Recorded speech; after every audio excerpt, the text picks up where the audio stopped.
Hello friends, sapling স্টোরিতে তোমাদের অনেক স্বাগত। আজ তোমাদের আমি নিয়ে চলে এসেছি আমার ছাদ বাগানে।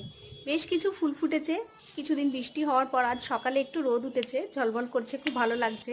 তো দেখো, এটা হলো পঞ্চমুখী জবা, থোকা জবা। এটা লক্ষ্মী জবা। আর এটা হলো চন্দন জবা। তোমরা কি বলো, এটাকে চন্দন জবা নাকি? আমরা চন্দন জবাই বলি। তো প্রজাপতি উড়ছে আর মৌমাছি ঘুরছে, ভীষণ ভালো লাগছে। আমি তোমাদের একটু ভিডিও করার জন্য নিয়ে চলে এসেছি ছাদে, মোবাইল আর এক হাতে সাজি নিয়ে। এটা হলুদ অ্যালামন্ডা, এটা শ্বেত কাঞ্চন। আমার কাছে দেব কাঞ্চনও আছে, তোমাদের ফুল ফুটলে শীতকালে দেখাবো সেটাও। আর দেখো, এক সাজি ফুল তুলছি, ভীষণ ভালো লাগছে। এটা লাল ঝুমকো জবা। আর এই ঝুমকোট বলতে এর সামনের দিকে একটু থোকা মতো ঝুমকো মতো হয়, ভালো করে দেখানো গেল না। আর ওটা এমনি লাল জবা।